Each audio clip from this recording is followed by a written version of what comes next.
Bonjour à toutes et à tous et bienvenue au Cryptos Technical Briefing. Chers amis, ravi de vous retrouver, vous m'avez manqué depuis une semaine, nous allons parler de Bitcoin et des altcoins, mais tout d'abord, téléchargez s'il vous plaît la toute dernière application Cryptost. Elle vient d'être mise à jour avec une section live, nouveau menu ajouté en haut à gauche qui vous donne en temps réel l'information sur tous les jetons que vous suivez. Promotion spéciale, c'est le deuxième point, promotion spéciale sur le service Cryptost Academy. Ça dure 72 heures. Le service ramené à 199 € par an, chers amis. Vous m'y retrouvez chaque matin, du lundi au vendredi. Il y a même un service d'analyse le week-end, analyse on-chain le samedi, la pépite crypto le dimanche, les lives, les formations. Le lien dans la description vous permet de voir à quoi exactement ressemble le service. D'ailleurs, jetons tout de suite un œil au service Cryptost Academy. Cliquez sur le lien, vous arrivez sur ce site. Donc tout le service Cryptost Academy à moins 80% à vie. L'offre est valable pendant 72 heures. Alors pour en savoir davantage, je vous invite déjà à écouter la vidéo du patron, le fondateur qui est sous vos yeux ici, Will de Cryptost Academy. Une vidéo super claire qui vous présente le service. Allez-y, foncez, ça ne coûte rien. Tout le service à moins 80% à vie, offre valable pendant 72 heures. Concrètement, vous me retrouvez du lundi au vendredi. Vous avez les opportunités de Koban, notamment le dimanche, avec la pépite crypto, c'est vraiment notre spécialiste des alts. Notre spécialiste de l'analyse on-chain, Professeur Chain. Bref, un service archi complet. Vous avez des lives, vous avez des formations. D'ailleurs, 2 formations, 2 mois offerts dans l'offre actuelle à 199,99 € par an. Chers amis, foncez, cette offre, elle dure 72 heures. Et sans engagement, satisfait ou remboursé. Alors je vous attends sur Cryptost Academy. Allez les amis, ravi de vous retrouver, on va parler de Bitcoin et des alts. Bon, le marché a besoin de respirer après l'envolée des dernières séances, notamment des alts. Je veux dire, les supports sont archi loin, attention. Il y aura toujours des corrections et des retracements. Ne serait-ce que faire un range pour attendre que les supports remontent. Non mais attendez, prenez ETH, le truc est monté en ligne droite. Je regarde ce matin les supports. Ils sont bas les supports. Les supports sont super bas. Idéalement, on fait un range, les supports remontent, on peut y revenir légèrement, c'est ce qu'on appelle un retracement, trading range, structure etc. Voilà, faites attention à ça, je commence par ça. Il y aura toujours des pauses, des retracements, des consolidations, le cycle est encore long. Les objectifs de cours, je vous en ai parlé la semaine dernière, ils seront faits d'ici la fin du cycle, mais ce cycle est encore long et il y aura encore des phases de volatilité, des phases de drop, car les fondamentaux, la semaine prochaine, c'est la semaine de la mort. La semaine de la mort, les gars. Je ne pourrais même pas titrer mon prochain CTB semaine décisive. Il va falloir que je dise semaine de la mort, semaine de la vérité. Entre le 30 juillet et le 1er août, il y a la totale, et notamment la date limite de négociation commerciale. Ça, j'en parlerai la semaine prochaine. Bon, alors, bon, sinon ça va. Ouais, moi, je viens de me réveiller, j'ai mon oreiller qui est là. Ah, moi, je dors toujours dans l'écran. Bitcoin, c'est ma chérie, j'ai ma casquette Cryptost, j'ai mon t-shirt Cryptost, et tout va bien. Alors, on va parler de Bitcoin, on va faire l'analyse technique court terme. Je vais surtout vous parler des alts, puisque concrètement, la dominance de Bitcoin a chuté. Donc nous avons eu au moins une mini-séquence favorable aux alts. Alors, la question de savoir, s'agit-il de la vraie saison des alts? S'il s'agit de la vraie saison des alts, tous les retracements s'achètent. En saison des alts, ou en mini-séquence favorable aux alts, ou en mini-saison des alts. On va regarder tout ça. Dans cette vidéo, je vous présente tous mes baromètres. Dites-vous bien une chose, les alts, là, certaines elles ont fait plus 40, plus 50% en quelques séances. Ça peut faire moins 15. Il n'y a pas de stress de faire moins 15 quand on a fait plus 50, d'accord? Donc, ça, c'est très important. Je tenais à le rappeler, ce n'est pas parce qu'il va y avoir 1, 2, voire 3 séances de drop que c'est terminé. Un mouvement se construit toujours avec une alternance entre des impulsions et des phases soit de retracement ou des phases latérales, un mât, une phase latérale et on repart. Pardon, c'était là. Voilà. Bon, alors, plusieurs choses. On va commencer par de l'analyse technique court terme. Donc vraiment, la semaine prochaine sera une semaine de la mort sur le plan fondamental. On va pas mourir, hein, mais c'est tellement monstrueux tout ce qui est rassemblé la semaine prochaine entre la Fed, le PCE, le NFP, la date limite de négociation commerciale, le PIB, les résultats des GAFAM. Le mois d'août qui est franchement pas loin d'être le mois le plus dégueu en termes de saisonnalité. Rappelez-vous, août 2024, où on avait eu les 3 premières séances d'août, on avait fait un énorme drop de 70 à 50K. Donc voilà, ça j'insiste aussi, hein, même si nous sommes en cycle haussier et même si j'estime que d'ici la fin du cycle, donc d'ici l'automne, nous ferons les targets dont je parlais la semaine dernière, comprises entre 145, 170K, etc., le marché n'est pas à l'abri d'une phase de drop important. Les cryptos, c'est volatile. Et ces phases de drop, si elles ont lieu, ce sont des flash crash, c'est rapide, mais derrière, ça repart. Donc, il faut avoir conscience de ça, que même dans cette fin de cycle, ces phases-là peuvent encore intervenir. Alors, première partie, d'abord, on va parler de Bitcoin, analyse technique court terme. Ensuite, direct, j'attaque par... Alors, saison, j'aime pas ce mot. Je vous le dis tout de suite. I dislike it, I hate it. Saison des altes. Bon, mais quand même, c'est quand même une question. Actuellement, il y a deux écoles, et ce sera donc les baromètres dont je vais vous parler. Soit nous avons eu, depuis 2 semaines, une séquence favorable aux altes, donc la dominance de Bitcoin a quand même chuté. Là, elle stabilise sur un support. Et donc ça ressemblait un peu à novembre dernier, mais ça durait 3-4 semaines et c'est terminé. Et donc la dominance du Bitcoin repartirait à pleine balle à la hausse vers de nouveaux records. Soit nous avons eu la première jambe de la vraie saison des altes. C'est-à-dire celle qui doit voir jusqu'à la fin du cycle la dominance de Bitcoin baisser par exemple jusqu'à 50%. La dominance étant le poids de Bitcoin dans la market cap totale. Comprenez bien que si Bitcoin monte, mais que son poids dans la market cap totale baisse, c'est bien que quelque chose se passe du côté des autres, des autres jetons. Donc, c'est-à-dire qu'il monterait plus vite. C'est ça qu'on appelle la saison des altes.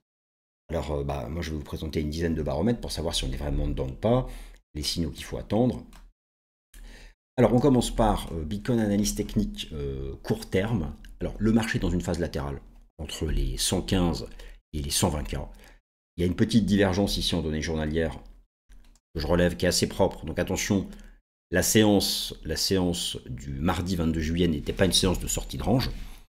Je vous montre le contrat futur Bitcoin du CME, qui est ici sous vos yeux. Le marché latéralise toujours au-dessus du gap. Donc ça c'est le gap, je vous en ai parlé la semaine dernière. Hein.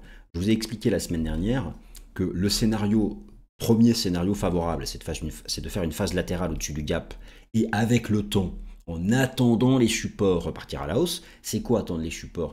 C'est attendre la moyenne mobile à 50, attendre le M à 50 comme ici. Alors sauf que là on était venu la chercher.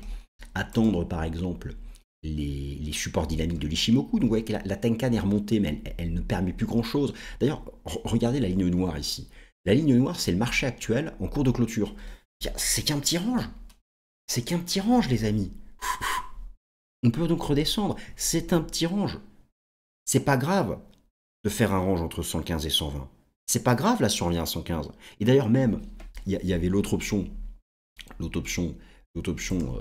qui était on the table, qui était revenir tester donc cet oblique ici, oblique bleu, une espèce de structure énorme en tasse avec anse ou épaule pour l'inverser, et donc retester les 113 et ensuite repartir. Ce sont des options qui sont sur la table. En tout cas, le marché est bullish au-dessus de cette zone, au-dessus de son ancien record, au-dessus de cet intervalle 112-113, 112-113K étant le garant. Le niveau à tenir pour préserver la tendance haussière et aller faire les targets.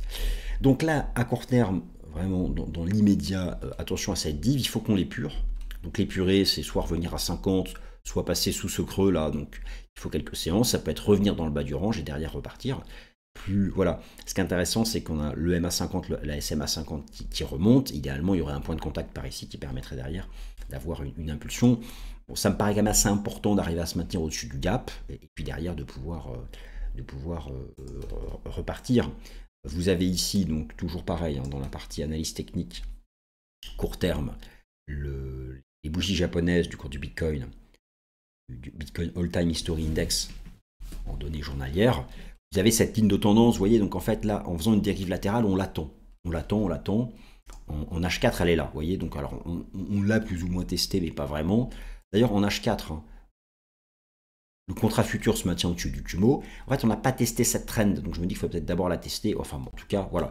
Ça, ce serait important d'au moins réussir à la tenir. C'est vrai que si elle casse, il est probable qu'on revienne tester cette ligne de tendance-là, qui est en fait la ligne d'accélération. Cette ligne de tendance-là, c'était la ligne de coup de cet énorme pattern en tasse avec anse ou épaule inversée, comme vous voulez. Et ce serait pour moi worst case scénario, c'est revenir la retester et repartir. La cible la cible des 130K, qui est en fait la cible arithmétique de cette pattern, n'a pas été faite. Ça reste une cible importante. Ça reste la cible qui selon moi, sera faite. Donc on se maintient au-dessus de ce niveau de support, qui d'ailleurs correspond, si vous regardez le Bitcoin Rainbow Charts, à la bande de fluctuation actuelle. Désormais, avec le temps qui passe, elle se situe, voilà, on est autour des 131, 132. Et je vous rappelle que vous avez une première target de VAC 5, le 0,618 qui est à 129. Donc voilà, l'idée en fait, c'est de se dire que au-dessus de cette zone-là, on a quand même vers 130. On a vers les 129, 132 une confluence de résistance qui font que ce sera un point d'arrêt important. Bon. Idéalement, ça serait pas mal d'aller chercher cette zone avant derrière de se faire une vraie pause ou un vrai retracement. Bon, voilà. En tout cas, voilà où on est le marché à court terme. Pour le moment, c'est un range entre les 115 et les 120. Alors, maintenant, la fameuse saison des alts. Là, je vous ai rassemblé un certain nombre de baromètres qui montrent que oui, nous sommes au moins dans une mini-saison des alts.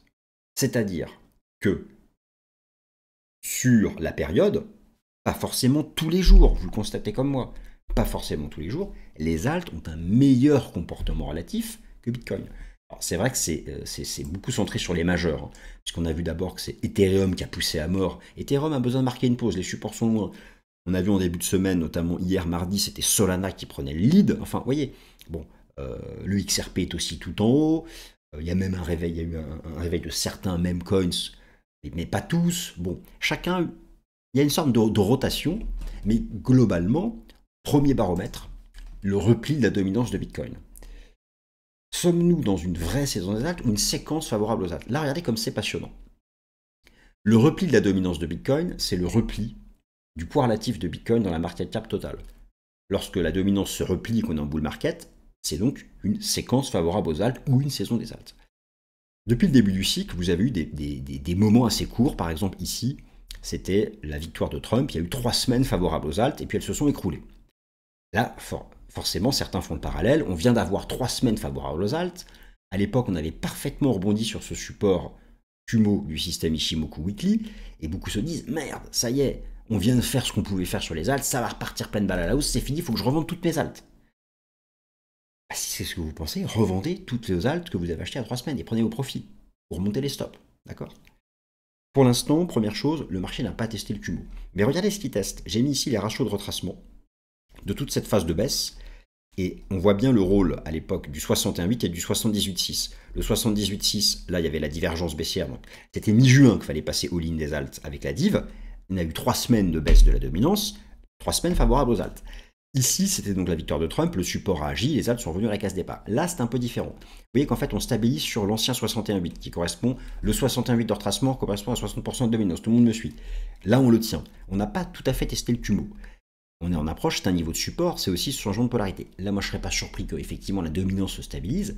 En fait, concrètement, d'un point de vue de l'Ichimoku, la différence entre une séquence favorable aux alts et la vraie saison des alts, c'est là. Tant qu'on se maintient au-dessus du Kumo, nous avons parfois des périodes favorables aux alts, mais il faut briser ce support pour avoir une vraie saison des alts. Qu'est-ce que c'est une vraie saison des alts? C'est ce qu'on avait eu ici sur le cycle précédent. L'effondrement de la dominance de Bitcoin, ça n'aura pas lieu, mais je veux dire, typiquement, imaginons une dominance qui reviendra à 50% ou à 54%.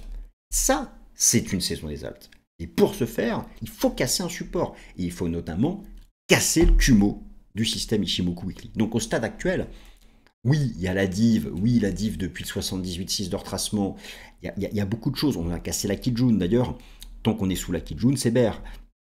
En tout cas à court terme, là ça stabilise un peu, mais la différence entre une séquence favorable aux alts et la vraie saison des altcoins, ce sera, il faudrait que Bitcoin casse cet énorme support qui est le Kumo ici sur la dominance.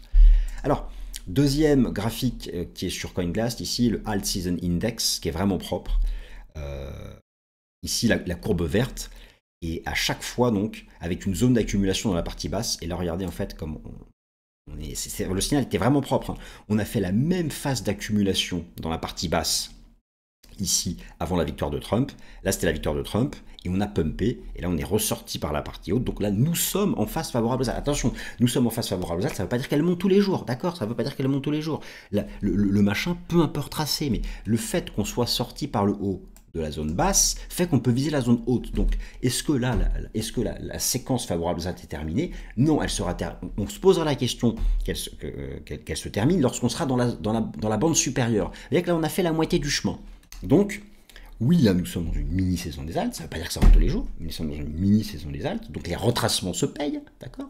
Donc, quand le machin monte verticalement, il a le droit de faire 4 séances consécutives de baisse. Quand le truc fait plus 60, il a le droit de faire moins 25. Oui, forcément, si on achète tout le temps au plus 60, qu'on se prend le moins 25, on se dit merde, il n'y a pas de saison des alt. Bah si, mais il y a juste un mauvais timing de votre part, ce qui est différent. Donc, oui, ça c'est assez percutant. C'est assez percutant. Et donc là, effectivement, on a encore de l'upside selon le Alt Season Index, au moins jusqu'à ce qu'on rentre dans cette bande supérieure. Donc, ça, c'est effectivement un deuxième chart qui est favorable aux alt. Alors, autre graphique qui est favorable aux alt, c'est bien sûr la cassure technique haussière de ce qu'on appelle Total 1, de la market cap Total Crypto, qui a dépassé son record historique, les 3750 milliards de dollars, le PIB de la France d'ailleurs. Et donc, vous avez, regardez, un breakout. Vous avez donc bien un breakout ici. Cassure technique haussière sur la market cap Total. Elle fait désormais support, donc on peut retest un peu cette zone avant de repartir, mais ça c'est bullish. Ça c'est bullish, c'est donc un graphique qui est favorable aux alt. Quatrième graphique, quatrième baromètre favorable aux alt, c'est ce qu'on appelle Total 3, c'est-à-dire la market cap totale en retirant Bitcoin, en retirant ETH et en retirant les stablecoins. Donc vraiment tout le reste. Hein. Certains diraient tous les shitcoins. Bon, est-ce qu'on va mettre Solana dans les shitcoins? Pour certains, notamment les bitcoins maximalistes, tout ce qui n'est pas bitcoin est un shitcoin. Donc Ether est un shitcoin, le Sol est un shitcoin, etc. Mais bon, ça c'est un autre débat. Dans tous les cas, ce graphique donne une vue de la profondeur en retirant BTC, ETH et les stablecoins. Et oui, vous avez un breakout haussier qui ressemble beaucoup à celui de novembre 2023, qui ressemble beaucoup à celui de novembre 2024, avec du potentiel sur le momentum et un breakout weekly de ce record-là. Donc ça, effectivement, c'est quelque chose. Alors vous voyez, par exemple, là aujourd'hui, ça fait moins 50. Donc même en séquence favorable aux alt, il y a des séances où ça drop. Mais c'est normal. Ça, c'est un chart weekly. Hein, bon. Mais en tout cas, c'est plutôt prometteur. Ensuite, le quatrième graphique favorable aux alt, le rapport entre ce que je viens de vous montrer et Bitcoin, le ratio Total 3 sur Bitcoin, la force relative entre les alt et Bitcoin, avec ce signal ici bullish, la sortie de la compression, la div, etc. Donc effectivement, c'est un signal de surperformance des alt vis-à-vis de BTC. C'est la même chose sur le ratio Others Bitcoin. Donc là, Others, ici en fait, c'est le marché total moins Bitcoin, moins ETH, moins les stablecoins. C'est ce machin. Et bien là, c'est au-delà du top 10. Donc c'est tout ce qu'il y a à partir de la 11e place en termes de market cap. Donc là, on est sur les shitcoins. Et donc on a eu une sortie de compression. C'est vrai que d'un point de vue chartiste, lorsqu'on sort d'une compression comme ça, on vise la partie haute. Ça ressemblait un peu à celle-là d'ailleurs. Donc là aussi, on se dit que sur les prochaines semaines, les alt peuvent continuer à mieux faire que Bitcoin. Ça ne veut pas dire faire mieux tous les jours ni toutes les semaines, d'accord? C'est quelque chose qui s'étend sur plusieurs semaines. Alors, dans les choses, dans les signaux favorables aux alt, vous avez aussi bien sûr ce que fait le jeton BNB, Binance, le jeton de Binance. N'êtes pas sans savoir que c'est le plus gros exchange du monde, et forcément beaucoup d'alt sont traités sur cette plateforme, et en général, lorsque vous avez une cassure technique haussière sur le jeton de Binance, ici, sur le BNB USD, eh bien, c'est qu'il y a des capitaux qui vont sur les alt. Et ça rappelle d'ailleurs beaucoup ce que fut ici la cassure technique haussière de l'hiver 2021, qui était un des baromètres de saison des alt. Donc là, oui, c'est pas mal. Alors, il y a encore ce niveau à franchir, mais ce que je veux dire, c'est que là, on a le breakout. Donc ça, c'est, oui, effectivement, quelque chose qui est globalement aussi favorable aux alt. Alors après, attention, voilà, quand on fait des mouvements, il y a une dernière partie où je vais parler de TH, etc., seul sur le plan technique. Faire attention qu'on a des mouvements comme ça, quand on tombe dans l'euphorie skyrocket comme ça, et qu'on commence à croire qu'il n'y a jamais de retracement, il y aura des retracements. Bon, dans les autres choses, vous avez ici par exemple le ratio entre Doge et Bitcoin en weekly. Ça, on se dit aussi, c'est prometteur. On a une pattern ici qui ressemble beaucoup à celle de l'ancien cycle. Là, on a le début d'une impulsion, on a la div, on a des choses. Aujourd'hui, par exemple, ça fait moins de 60, mais c'est pas grave, ça c'est du daily, c'est une séance en particulier. Mais quand je regarde la pattern weekly, je me dis, d'ici la fin du cycle, est-ce qu'on peut pas au moins rejoindre cette zone? D'accord? Donc ça, ce serait globalement, ça veut dire que d'ici la fin du cycle, un meilleur comportement relatif du Doge vis-à-vis du BTC.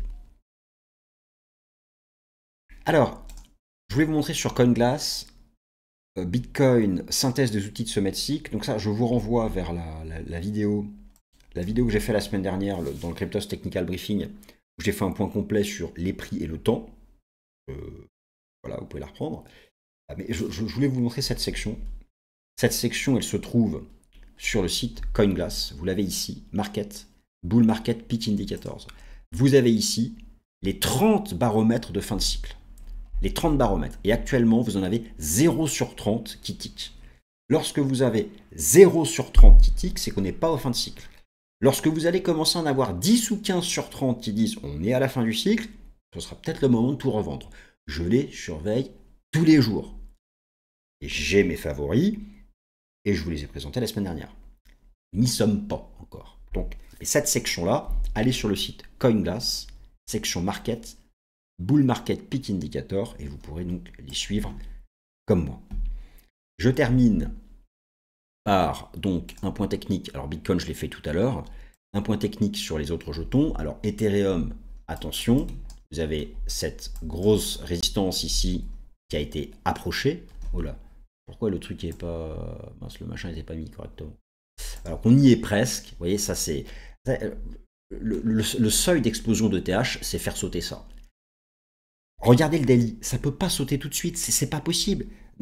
Le machin nous a fait un skyrocket. Les supports, regardez comme ils sont loin les supports. Le MA50 est là 2800. Je dis pas qu'on revient à 2800. Je pense qu'on n'y reviendra pas. Mais c'est obligé, obligatoirement, tu marques une pause quand tu fais ça. C'est obligatoire, obligatoire. Une pause, un range, quelque chose. Donc là, le marché peut temporiser ici. Vous voyez, il peut ici faire quelque chose. Donc ça peut faire, je sais pas, 3003, 3008, vous voyez, donc c'est quand même quelque chose qui est important en termes d'amplitude. Il faut bien marquer une pause ici pour derrière envisager que ça passe d'ici la fin du cycle. Et si ça passe, là vous aurez l'accélération en direction des 5000. Mais là, il est urgent, non pas que ça passe, mais il est urgent d'attendre les supports.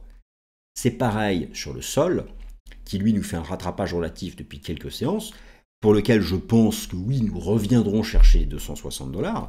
Et là, le marché vient d'empiler les hausses. Vous avez un nouveau support à 190, 185, 190. Il peut retest. Il peut revenir retest en attendant les supports. Et prenez par exemple les moyennes mobiles, le MA50. Vous voyez que globalement, prenez partout les EMA 50. Et c'est là que vous constatez quand même qu'il faut les attendre, ces supports dynamiques. Et alors, un mot sur Render. Donc, Render, en weekly, c'est propre. Hein. Le fait d'avoir tenu cette zone ici, cette trendline, cette grosse zone, d'avoir repris SMA 200, les SMA 200.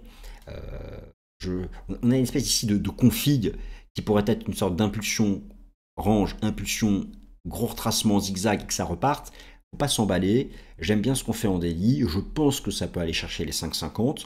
On a EMA 200, SMA 200 en support. Le vrai seuil d'accélération, c'est 5,50. Dans un premier temps, je ne serais pas surpris qu'on a cherché 5,50, qu'on temporise un peu. Et si les 5,50 sautent, là, vous allez voir une belle accélération sur ce jeton. Voilà, chers amis, ainsi s'achève donc le Cryptost Technical Briefing du mardi, publié le mercredi pour 1000 raisons. Voilà, j'espère que ça vous a plu. Faites-vous votre propre opinion sur les alts. Moi, je pense qu'on a eu une séquence favorable. Je pense que là, la dominance de Bitcoin peut un peu stabiliser, voire un peu rebondir. On a une semaine fondamentale de la mort la semaine prochaine. Il faut prendre son temps après les impulsions récentes. Mais derrière, je pense que oui, d'ici la fin du cycle, nous aurons à nouveau une dominance du Bitcoin qui repartira au sud et à nouveau des alts qui font mieux que BTC. Merci à toutes et à tous.